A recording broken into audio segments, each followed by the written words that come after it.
Hello, everyone, and welcome to the Geary, Stein, and Steven Show, an amazing video podcast with sports stars, entertainment celebrities, and other great guests, combining one host who has no legs, one host who lives in Duluth, Minnesota, and another host who seems to never be on the show. But now, on to the show with Troy, Dave, and maybe even Will.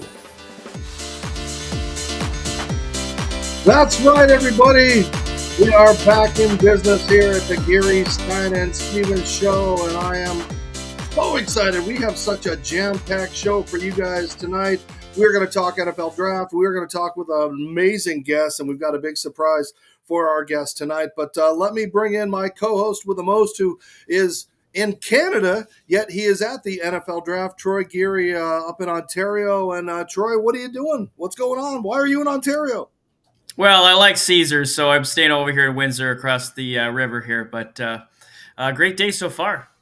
Yeah, and you're there a little bit early, and you had the opportunity to see what the NFL was doing today. And we'll talk about that here as soon as the video loads. Thank you very much. But Troy, tell us what happened out there today. Yeah, the NFL had a Play 60 event with the Special Olympics of Michigan with some of the top draft picks in this year's draft that are attending the draft tomorrow night. Drake May, Terry and Arnold there. You see Roger Goodell. So, yeah, it was it was a cold day, but it was fun event. And what did the kids do? They just got to interact with these guys and play some football? Yeah, they played catch. They did some drills, a little flag football action towards the end there, and yeah, it was a great event. A little cold, but I survived. And you had the opportunity. You and Will actually talked to a couple of players, right? And yeah. Well, let's hear from them, and then we'll start our show. Hey, Rome, who do you model your game after? I would say I wanted my game after three receivers: Keenan Allen, Julio Jones, and Devontae Adams. Just because they all have different aspects, all similar size to me, I tried to take different pieces from them and add to my game. And how much fun was it today coming back and coming out of the community and being with these kids today? Oh, it was amazing. I mean, they were super excited. I feel like the energy was good. They were whooping me a little bit in some of these routes, so I gotta, enhance my DB game a little bit. But it was fun, to get back to them and have the opportunity. It was a blessing. Is there any causes that you're passionate about that you'll bring to your new NFL city to give back to the community? Definitely some way. I can't, say specifically right now exactly what that's going to be, but I'm super passionate about sports, and sports played a big role in my life growing up as a youth. So something probably involved in that, but I don't know the specifics yet. The last one for you. Who's your favorite fictional sports character or athlete? Favorite fictional sports character? Probably Bobby Boucher. All right. Thanks, Ro. What do you want to give to your next community that you represent? Just the opportunity to, just better their lifestyle, and the chance to spread my treasures and my work throughout, the city and bring it up and uplift it. It might be one day one-on-one, JC might, So but JC, he won't pull out his phone and show you a clip that's not of me. Oh, no, I'm not going to just call Coach. Just call Coach. Anyways. Just call Coach. But yeah, no pancakes. No pancakes, only on the breakfast menu for tomorrow. And Troy, you actually said we got, I don't know if it's breaking news, but there's some stuff going on. Somebody's plane just landed. Yeah, I saw Robert Kraft, his plane, the New England Patriots plane, just landed about 30 minutes ago. So I think they're going to take a quarterback home with them tomorrow. Well, Lord knows they could use one. And I don't think Tom Brady's coming back anytime soon. But we got a jam-packed show, and I want to bring in our guest. And this is an amazing opportunity to catch up with an old friend. Dana Jacobson joining us. Dana, where are you? Where are you coming to us from? So I'm in New York, and if you hear the dog, which there he is, on cue. On cue. Hey, live TV. And you know what? You can blame Charles Barkley because the dog is named after Charles Barkley. So it figures the dog would be mad that he's not in on the action. Sorry about the dog. As long as Charles is on the air and he's barking at that stuff. But we are so excited to have you join us today, and just kind of taking us down memory lane of that young little kid, that young person that started at ESPN, of course, working on cold pizza that evolved to First Take, and then those opportunities that you had not only at ESPN, but to go on to CBS Sports. Yeah. And now you're the big time. I thought ESPN was big, but when you are the morning anchor of a morning sports show, it's pretty awesome. And it's impressive to know you and see where you've come from. And for just joining us a little bit today. I mean, this is an impressive get for our show. So we appreciate you being here with us, Dana. And how are you enjoying New York and the Big Apple? I know it's not like Bristol. It is not. And actually, it was literally because I lived here when I did cold pizza, I fell in love with New York. And my family, my mom's from here, but I just never thought that I would live here. I'm from the Detroit area, actually. I'm very jealous of everybody back there despite the cold weather. And like, I absolutely love being in New York and the opportunity. It's crazy what the world presents to you when you think you don't have opportunities. So being now like a news person and only doing a little bit of sports is crazy in my life, but it's great because it's feature stories and things I like doing most of the time. And the same way sports was that for me, it now these other stories are, and I get to be a fan. This. When you're doing it, you lose that little bit of fandom at times, and I'm full-on fan now, which is awesome and great. And yet at ESPN, I'm going to screw up a couple of times. It's okay. At CBS, I mean, I see you on Face the Nation. Did you ever think as a little kid you'd be ending up on Face the Nation? That was the biggest deal. So that was Super Bowl in Atlanta a few years back. And I remember when they mentioned it, like, we might use you. We think we're going to do some NFL topics.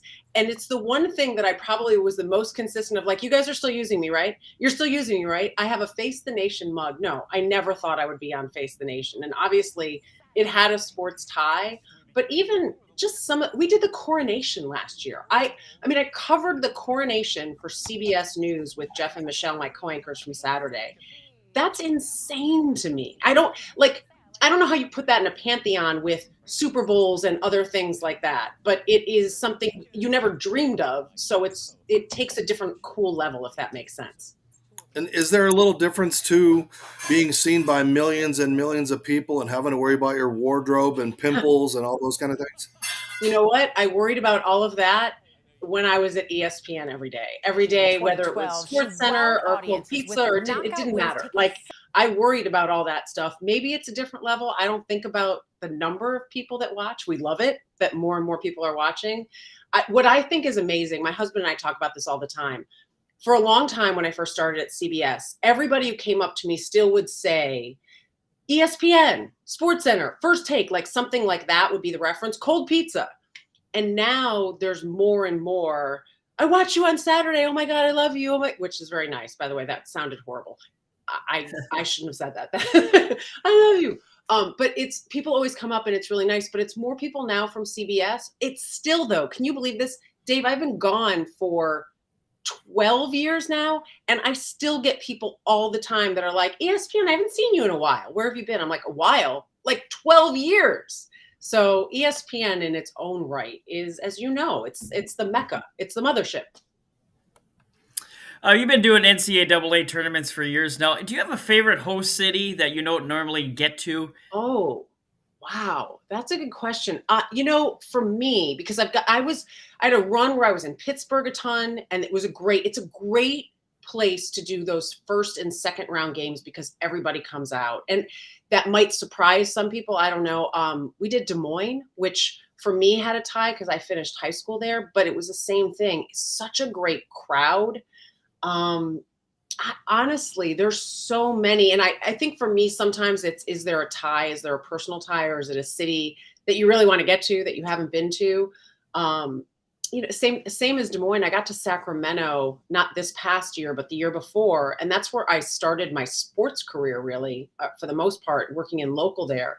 So after being there for 6 years doing sports and going back, I think I'd gone back to do one ESPN story there, but getting to go back and cover the tournament, that was a really special sort of moment. So it's almost like they're all special in different ways, but some of the ones I mentioned definitely have been favorites of mine for those first and second rounds. And it was great to see you be a part of the coverage this year. Not far enough for me, but let's move to the other side, because I think this person captivated college basketball like no one ever has, male or female. So, I mean, what did Caitlin Clark mean to college basketball this year and to women's sports? It's incredible. So in covering sports for the amount of time I have now, the thing you'd hear 10 years ago, I'd hear it. Why aren't we doing more in women's sports? Why isn't there more coverage? And you'd have this great debate of, well, if you put it on more, would more people watch? Or do you need more people to be clamoring for it and then they'll watch? And what happened this year was like the perfect storm of all of that. I think thanks in large part to other sports leagues, the NWSL certainly has helped, and women's soccer in general, in bringing a fan base that maybe wouldn't have been there before to women's sports. And then you had a player like Caitlin Clark who just could shoot the you-know-what out of the ball, and people loved it. I know everybody says the women's game, they're not dunking, it's not exciting. Well, guess what? The men are shooting threes too. It's not about the paint either. Not saying they can't dunk. They're great dunks. They're amazing dunks. We know this. But it's different now. And I think it's the perfect time and the perfect storm of finding the right player. And it wasn't just Caitlin. I mean, you look at Angel, you look at some of these, Alyssa Peely, like all these different players that brought something to the game. Juju at USC, fabulous freshman. And it was the right time because I think people were open to it and no longer saying, they're not the men I don't want to watch. And the flip side, and this is a reality for the men's game, when you have a lot of the one and dones, people stop remembering all the names. They don't know as many of the men's college basketball players, and the women have been there and they've been hearing these names and they've been seeing them maybe, and it just keeps coming back and back. And I think she brought in people that never would have watched before. It's amazing to see all these WNBA teams selling out already for this season because people want to go see her, and they've excited fan bases about all the players. And it's just sort of the proof that sometimes it may take time, but the quality athletes, the players, the way they play the game are finally maybe being recognized now the way everybody wanted 20 years ago. Maybe in society we weren't ready. I don't know. Ask somebody like Cheryl Miller whether we were ready, or Cheryl Swoops or Lisa Leslie, and these players that all came before. They were amazing players in their own right, but maybe now it's just that we're all more open to it. I'm excited. I can't believe it. And the only part that you hear disparagingly, and we don't have to go on this, is when you find out what her salary is going to be for a WNBA rookie, and then you find out she's going to have a 5-figure deal for a shoe. It still doesn't seem right. Yeah, it's a weird thing. So my husband is a broadcaster for the Celtics. He's the voice of the Celtics, and we talk about the NBA compared to the WNBA a lot. And we had this discussion with our son, our 12-year-old son, because when that came up, it was like, whoa. It is the thing of what are these leagues making and what can they afford to pay? And it is a horrible discrepancy, but where was the NBA? Go back, I don't know how many years you'd have to go back. What's the WNBA now? Like 30 years in? It's horrible that I can't remember. But, I do think we have to consider that. And it's not a knock on her or any of the women playing. But there are economic realities. And by the way, some of those can be made up if more sponsors would step up to the plate and start contributing money equally to the women's game as they do the men's game. And you see it in soccer a little bit in the NWSL. Ally is one of their sponsors, that it's equal money. They don't contribute a different amount, whether it's a men's sponsorship or a women's. And I think some of the sponsors like that need to start looking at it and supporting the game as a whole to help build it in that way. And then maybe you'll start seeing the salaries rise. But it's jaw-dropping when you see it. You must know something about sponsors because you wanted to lead into the segue for our first commercial break. Stick with us. We've got a big surprise coming up out of break. You're watching Geary, Stein, and Stevens with our good friend Dana Jacobson joining us from New York. Stick with us, Geary, Stein, and Stevens. All right, here we are at this amazing Ditya and Jaws Cigars with the stars and our friends at La Fralanza.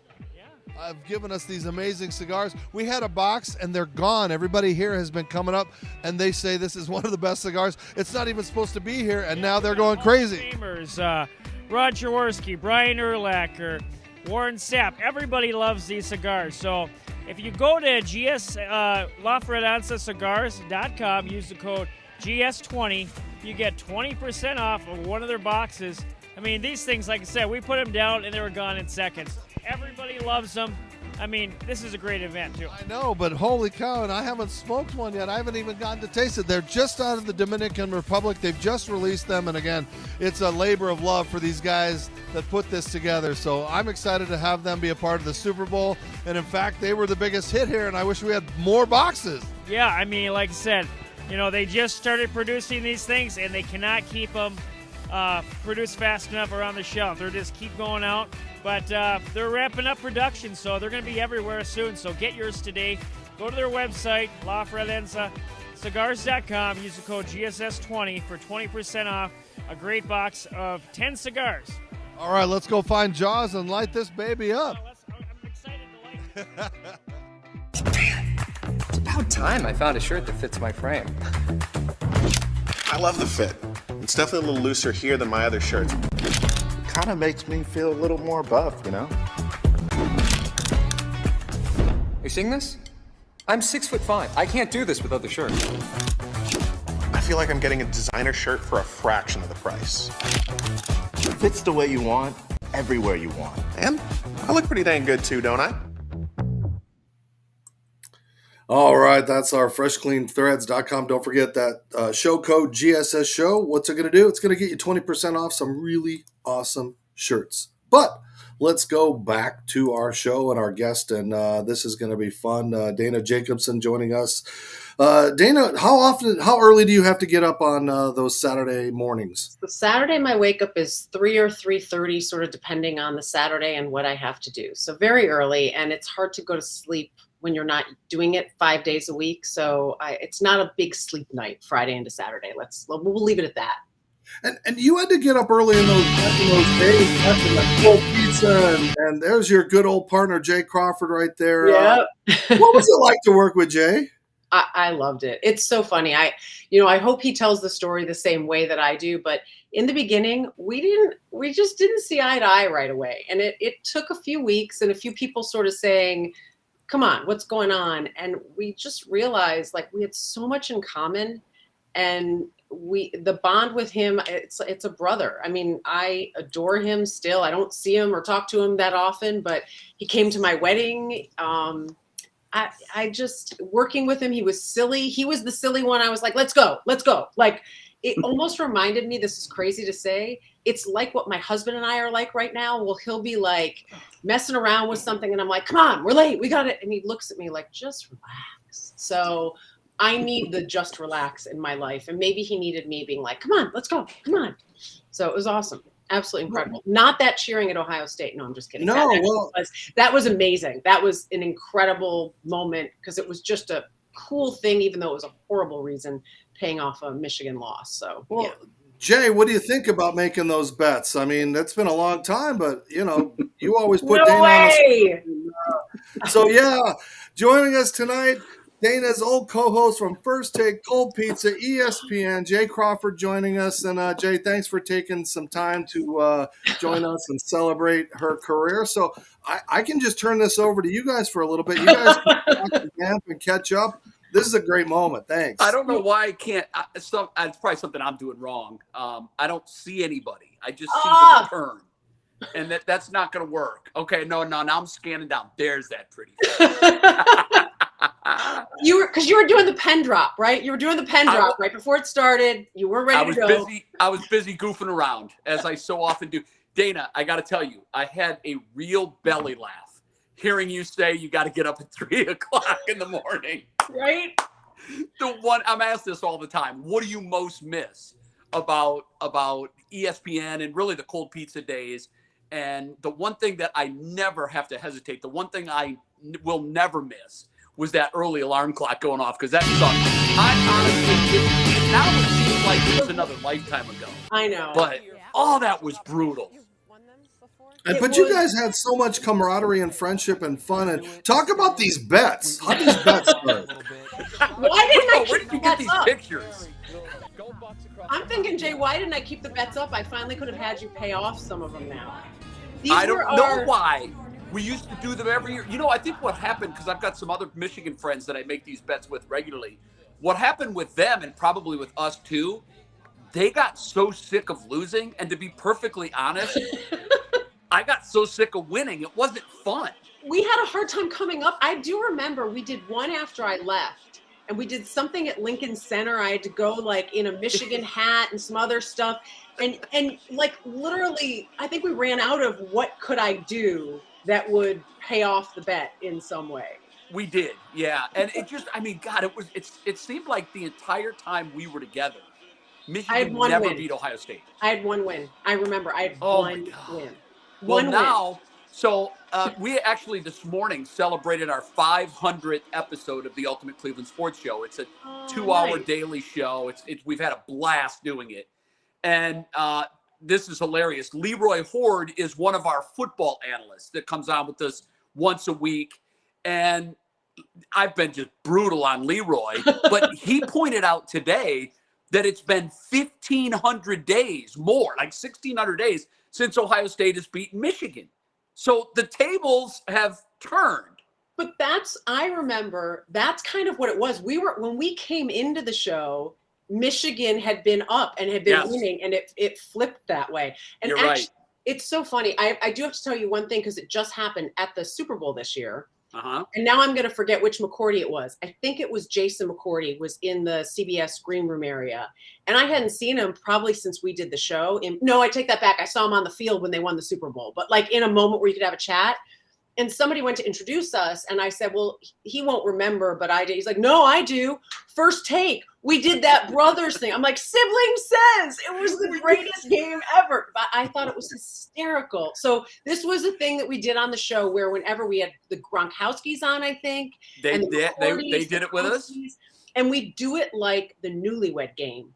But it was like Jay and I were married and like the siblings were married. It was, to this day, it's still one of my favorite things we've done. And I loved that he loved it. It was so awesome.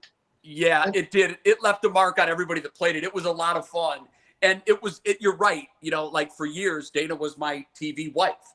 And we bickered like a married couple. I mean, it was Totally exactly did. like Dana was totally the female in the relationship. Jay, you better hurry up. We're going to be late. Jay, and I'm just goofing around or whatever. But when we would miss one of the answers, I just remember I'm like, Dana, how do you not know that's not the answer? Right. Because we did spend so much time together, and we did, like Dave, you asked, what was it like working together? Like we have so much in common. It's crazy. Like, well, the Midwest thing to start it out. Yeah. And even if they were opposite things, like I always feel like it was the greatest pairing that nobody knew they were making at the time. Yeah. And by the way, no lie, this picture, you probably can't see it, sits next to right in this area. This is Jay and I freezing our asses off, excuse my language, in Vegas doing a show for a week. And when everybody was cold at the Super Bowl this year, I'm like, do people not know? It's Vegas. It's freezing cold. Are you kidding me? So and we were doing Dana, do you remember we were doing the show like at 2:00 in the morning Vegas time, because it was easier to tape. Like once all the West Coast games were over, we would tape them. And I remember we had CC Sabathia up on the rooftop of the Caesars or wherever our set was. Yeah. And it was like 2 a.m. and I'm like, how are we getting these guys to come in and be guests on the show? And I love that you have a piece of memorabilia within an arm's reach, because in my bookcase here, I keep a lot of different memorabilia things. And look at there. That's awesome. I also have, the, oh wait, Jay, you got, I know I disappeared. Hang on. All right. Stolen off the set, which is, I don't think, oh my God, did it disappear? Hugh Jackman signed it because he's Wolverine when he was on the show. Oh my God, I think it's been sitting in the sun. I don't think I can see it. Yeah, so sorry, memories, all within an arm's reach. Oh, that's so sad. Dana, speaking of getting someone to sign a piece of memorabilia or a souvenir or whatever, I don't know if you remembered or not, but we had a lot of items on our set when we were Cold Pizza in New York. Yeah. And there was a catcher's mask. There was a red catcher's mask. Kind of remember it, yeah. I had asked Jorge Posada when he was in as a guest to sign it. So he's put his signature on one side of the inside mask, of the inside cushion. And then later we had Jason Varitek on the show. And I thought, wouldn't it be an incredible coup if I could get, because they usually will not sign something like the Yankees-Red Sox rivalry. That was the height of the rivalry. They hated each other. So I remember saying, I want to get Varitek to sign this mask too. I would have the catchers from, the era when the rivalry was at its peak. But I knew I couldn't let him see Posada's signature on the mask or he wouldn't sign it. So I put my hands over the part of the mask that Posada had signed, and I held it while Veritek signed the other side. That's awesome. So I have one of one, because when the show moved to Connecticut, they said, you guys can go take whatever memorabilia you want. And I said, I get first pick. I'm the only one that was here from the beginning. Yep. And I'm taking that catcher's mask because that's going to be worth something someday. That's awesome. So it's one of one. Now I have to hope the signatures didn't fade like yours. I know. That's why I was like, oh my God, this is We'll have horrible. to get Hugh Jackman on the phone and sign it. Oh my God. He's got a movie coming out. I can see it on the top barely. This is horrible. Yeah. Dana, I haven't seen you since your wedding. I know. Which was a lovely evening. It was an awesome event. It was great to be there. I love that you thought enough of our relationship to let us share in that day. It was just, I'll never forget it. And I think of all of the things that happened during my 17 years there. I really do think the thing that brought me the most joy was seeing you come together with Sean and you guys. It was just, I was rooting so hard for that. And they had to live through a lot of Dana heartache and bad relationships. I was there for it, though. And really bad times. And everybody on that show sort of had to deal with some of that. So, hey, when you're a family like we were, you pick one another up. And I'm just thrilled that, you found your happily ever after. And I don't know Sean well, but I knew him a little bit from the show, and then just meeting him and getting reacquainted with him again at the wedding. Just everything seemed so perfect. I know. So well, you know what? If thrilled. if the NBA playoffs work the way that it looks like right now, you may we'll be seeing Sean. In Cleveland. You can spend some time with him. Yeah, I will definitely be seeing Sean if the form holds right now. And I'm so happy too, as you mentioned it, Jay, because Dana and I used to talk back in the Sports Center days and everything, how miserable we were. We were never going to find a spouse or a husband. I mean, you don't move to Bristol unless you have somebody already. So, so it's been great to see her happiness. And Jay, before I let you go, I mean, do you guys ever look back and go, hey, we kind of created this daytime talk that's on ESPN now? You guys started with all these guys, the Skip Baylesses and the Stephen A's, who kind of got their start on your shows, and everybody said, "Oh, this talk's never going to work, and nobody wants to hear it at this time of day."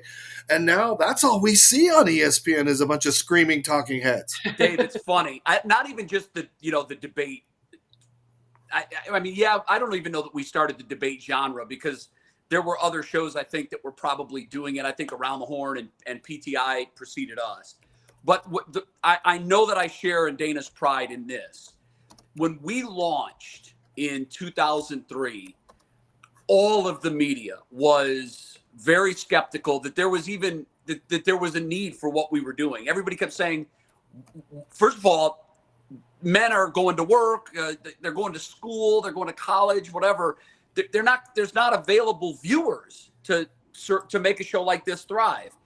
And one by one, the big papers came in, Philly Inquirer, LA Times, all of them came to do features on us when we launched. And you could read between the lines. What they would say without saying it is, this thing is going to be here for a minute and then it'll be gone, but it's a cool experiment. But at the time, and this was pointed out to us a million times by different critics, there was no live sports television in the morning. Nothing. In fact, really, the only thing in that space was Sports Center reruns, and it dominated. And Dana, you know this well. Within a number of years, Sports Center had scrapped the overnight reruns in the morning because our ratings had chewed into their numbers so drastically, because it didn't take long for the viewers to realize, I've heard Stuart Scott read that same highlight 8 times. Right. That's not live. Yeah. But they would we weren't just showing them what had happened the night before. We were reacting to what had happened with live time real guests. And it changed the dynamic of morning sports television, because when you get up at 8 o'clock in the morning now and you flip around, there's 12, 15 different live sports shows that baseball, didn't exist. Yeah. Everything. They're all doing it. It's crazy. And so I know that, Dana, you must feel the same way. I feel like we were pioneers. You know, we sort of forged that trail that hadn't been traveled before. And I think as I look back on my time at ESPN, the one thing that I think I'm most proud of is that we blazed a trail for all of these shows now. Get Up Now is essentially what Cold Pizza was 15 or 20 years after we launched it. You know? With a guy behind the scenes that was a part of our show too. The great Pete McConville. Our brother from another mother, Pete McConville. Yep. I mean, it is, Jay, you said it best. It's really gratifying. I mean, you're right. There was debate on TV, but what we did in combining it, it's why I will always say I loved First Take Cold Pizza with debate in it, not just a debate show. Couldn't agree more. We did different interviews. I interviewed the Geico pothole when there was a pothole at some NASCAR race or something, and we got the voice of the Geico pothole that had been a totally different ad, because it was like, how do you do this differently? How do you tell this story differently? The number of coaches I meet now that were on our show as players, and that's a standout moment. We were doing the things that obviously everybody does now, but nobody did then. And so, it's a huge, definitely the thing I take the most pride in from ESPN, and the thing that I look back on and say, we didn't know how good we had it when we had it. And I wish I did. And it's why on my Saturday show now, I appreciate it very differently, because while it's different, it is that same thing. And Jay, I know you can appreciate this, where the chemistry just kind of works, and the behind the scenes people, and it's a family, and it's the little engine that could, and you're the redheaded stepchild sort of in there, but you do your thing, and you're so proud of what you do. And you know that it doesn't happen like that. It won't happen again. It's too hard to find that. Yeah, you're absolutely right. It won't. And we were very lucky, and I'm honored, and I know you are, to be a part of that whole thing. And I mean, if nothing else, it did really help launch into superstardom Skip Bayless and Stephen A. Smith. And I'm glad that I know you get the residual check every month too, Dana. And it's Rocky nice Balboa. when they send us those residuals. 17 cents. Hey, we got in a Rocky movie. Come on. We did. We got in Rocky Balboa. movie. That is a Well, there we residual go. check. Yes, and those checks do come like every 3 months or so. So, it was a win-win all the way around. Dana, we don't see each other enough. I know. I know. I was the in love never Cleveland fades. last year. I called too late. We did a flyby. We literally drove in the morning, went to the game, and left. Yeah, it was. Promise. And I think I was out of town when you came. Yeah. We have to make it happen. Yes, we absolutely do. It's great to see you, Dave. Thanks for facilitating this whole thing and making it work. Yeah, Jay, before you go, I got a quick question for you, Jay. Sure. I just want to know what you've been up to, and what's your outlook for your Browns for 2024? I've been for the last 5 years, which blows my mind. I just can't believe it's been 5 years. But for the last 5 years, I've been at NBC3 in Cleveland. I wanted a clean break from sports. And when I say clean break, I mean of the things that I was listening to once my contract finally expired and I could go back to work. I had decided that, the sports thing is just, I'm done with it. So, I was pitched a show here, which was a news show, but was different. It's very, very similar, Dana, to what we were doing with Cold Pizza. And it's not a conventional newscast. I can't be Ron Burgundy. Who are we kidding? But we have conversations about news items of the day. It's a much different show. We've had great success with it. In our first year, we won an Emmy. It's really, it's a labor of love for me. But about 2 years ago, Tegna, who owns 62 stations nationally, including WKYC3 in Cleveland, came to me and said, we've got an idea. And whenever I hear that, my ears go up because it reminded me of Cold Pizza. We want to start something that has never been done. We want to do a streaming sports show called the Ultimate Cleveland Sports Show. We want to launch it and have Cleveland be the pilot. And we want to start one in all of our markets, the Ultimate Seattle Sports Show, the Ultimate Denver Sports Show, the Ultimate Dallas, Denver, all these major cities, Minneapolis. So I was honored that they had come to me and said, we want to do this in Cleveland because of your experience at ESPN and of your experience of doing a 2-hour daily show, because this is a grind. It's basically cold pizza. It really is. And today we celebrated our 500th episode. I have an absolute blast doing this thing. In May 9th will be our 2-year anniversary, but we've already gone over the 20 million view mark. And for people that understand the YouTube universe, which I didn't, by the way, we're in the 0.5% highest rated YouTube shows in existence. And it was just the same thing as cold pizza. It was an idea. They didn't know if it would work. They went all in. They went, big studio, big cast, the crew, everything. And it's been a blast. So that's what I do daily. And we talk about the Browns often. And what are the Browns going to be next year? It could be 12-5. They could be 5-12. What is Deshaun Watson going to do? That's the big question. Well, it's going to be fun to watch. And one last thing. Before I go, first prediction here. Okay, you're hearing this first. In Super Bowl 59, when the Browns meet the Lions, Dana, we have to meet up. I know. Do you remember? Do you remember at ESPN the weekend? We did that. We did one of those you know how the whole thing is like your dream, and it was. I'm like, the Lions just won the Super Bowl, and Jay did the Browns just won the Super Bowl. Where are you going? I'm going to Disneyland. Yeah, that's right. Awesome. Yeah, we can dream.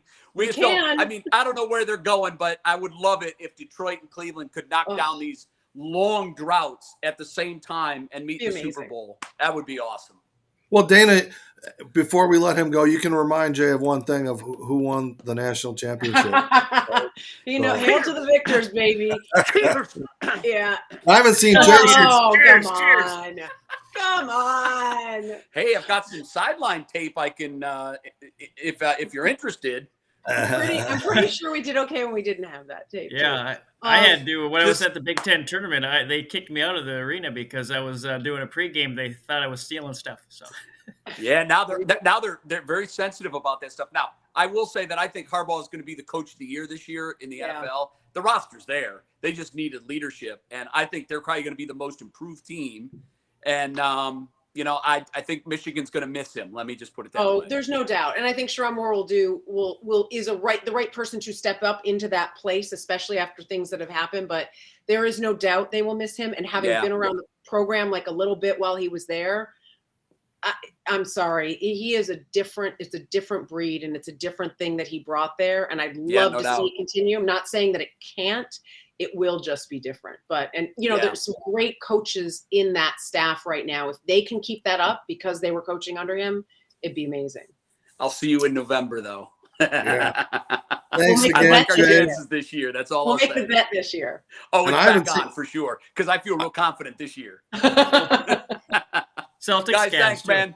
Dave, good to see you. Dana, take care. Yeah, hey, I haven't seen you since we were on the airplane together. And a special shout out to Sean Pagano, who hooked us up. Just happened to be standing next to one of your buddies in life and said, "Oh, I've got Dana on the show." That's so Jay. Jay Crawford's my buddy. So thank you. Serendipitous. The guy used to be my intern when I was working at Fox 61 in Hartford, and then I later hired him as my producer in Columbus. We've been friends all these years. He sent me this random text yesterday. Hey, can you surprise Dana on Dave Stevens' show? And I'm basically like, the hell is this? What? And I said, of course. Of course. Well, thank you for being a part of this today. And we'll let you go. We'll wrap things up with Dana. Jay, best of luck and go Browns. Take care. Bye-bye. All right. Well, there's your surprise, Dana. That was an awesome surprise. And, that's awesome. I've thrown all my shot sheets and everything out because we've just about come out. But I always like to wrap things up when I say, I don't have legs and I leave my legacy. You've done so much. What do you think your tombstone, or what do you want Dana Jacobson to be known as? Reporter or journalist? Or, I mean, you're far from away from being on 60 Minutes with those old folks, but I just wonder what you're looking for. Storyteller. I mean, in all of those things, the thing I love doing in everything I do, first of all, the thing that I've learned, and we joked about it a little with Jay, the first thing on that tombstone would be mom. My kid, my stepson is my everything in my world, and as are all my little fur babies. He has brought a joy in my life that I did not realize could be there. Love him. I traded teams. I gave up my Pistons for the Celtics for him. And I know that seems like, oh, who wouldn't do that? But I am a diehard Detroit fan-based person. So That would be first. And then when it comes to work, just a storyteller who listened and tried to share everyone else's story with the world, because that's what I love doing. I love sitting down with somebody, hearing their story, and then trying to bring it to somebody else that may not hear it. And when we do it and we do it right, I mean, there's no other feeling like that. To see somebody feel like they've been heard, and that's what we do a lot of. And I know maybe that seems really heavy for some of the light features we do, but it kind of goes across the board. Even when it's a lighthearted feature, it's just amazing to share stories and make people happy. Especially nowadays, we need to be happy, and sports always did that for people. It's nice now that I get to do that in another venue and bring people some joy. I got one last one for you, Dana. Out of all the major stories that you've been on the front lines at CBS, which one sticks out in your mind and why? There are two. One is it was horrendous, and the other was joyous. I went to cover a duck boat accident in Missouri where over a dozen people had died. And for me, that's obviously not my usual genre. And I talked to a young girl who'd been on this boat, and her father and her brother had died. Her mom wasn't there, so she and her mom were alive. And just the pain that she was feeling, and maybe this is why when I say storyteller, this is some of what I mean.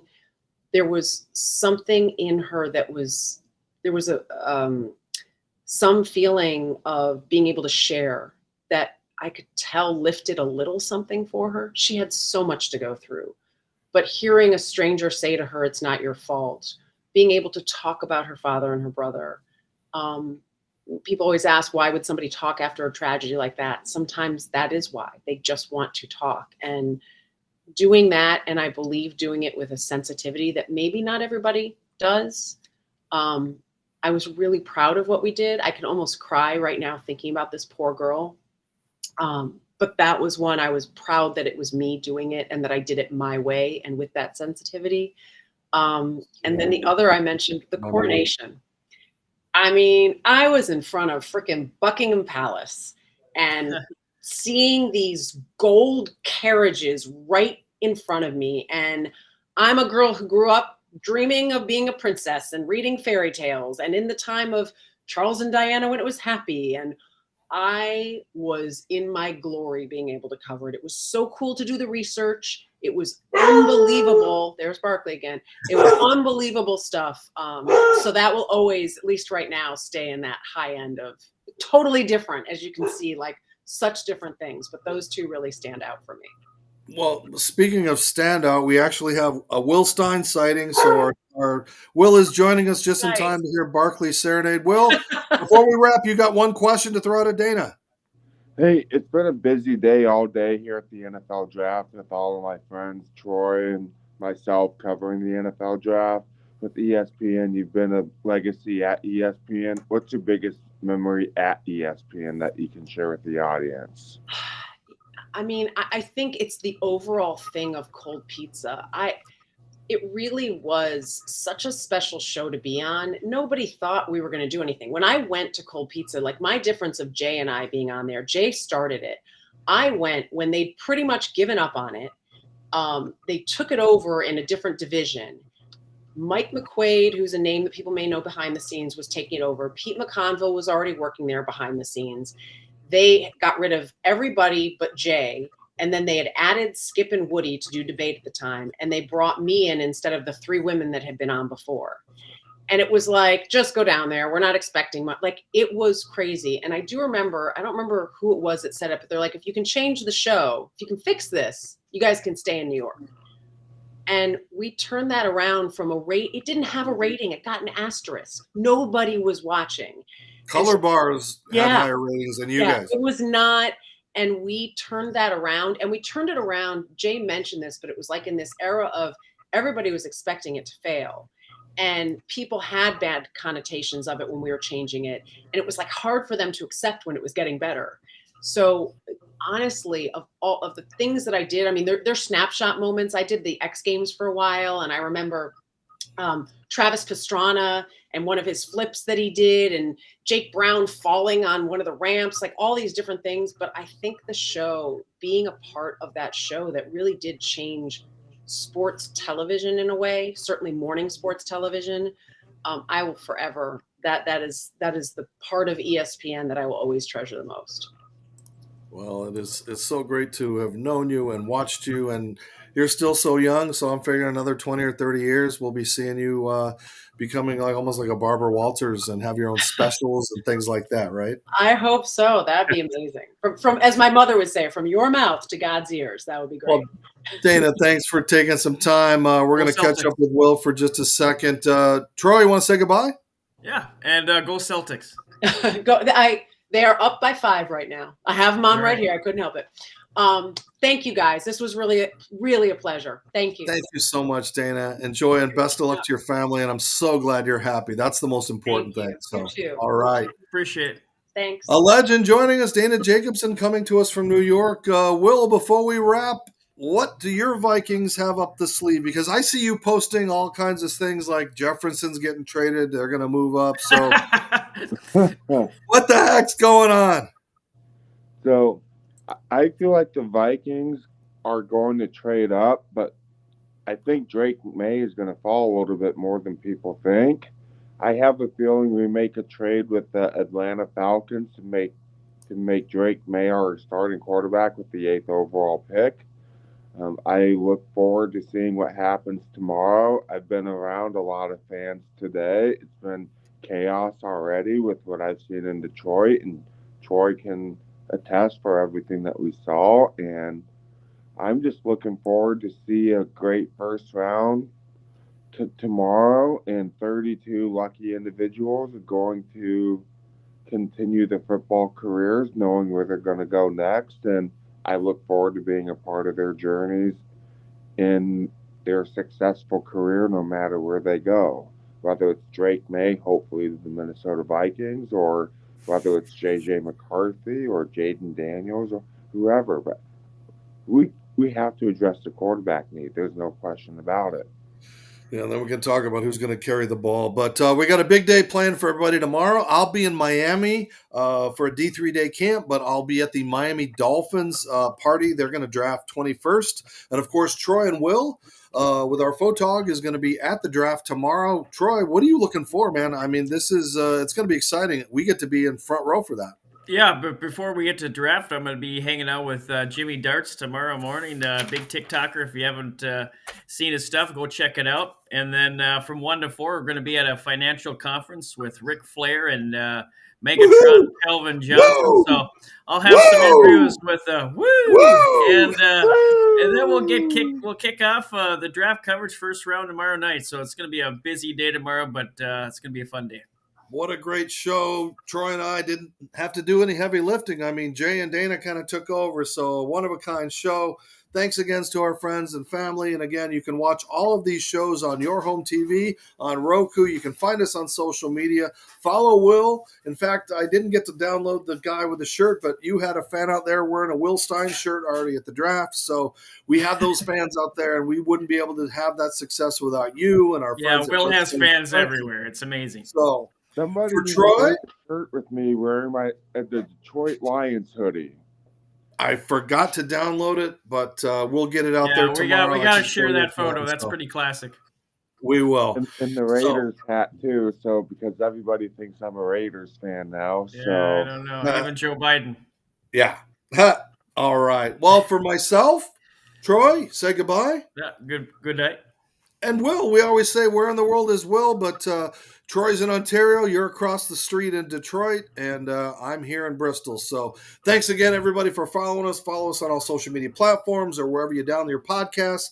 What a great show. I'm going to go home. I'm hungry for some cold pizza now. So stay tuned, everybody. We'll see you soon. Just don't microwave the pizza when you eat it for breakfast, ladies and gentlemen. Even if it's in aluminum foil. Take care. This guy.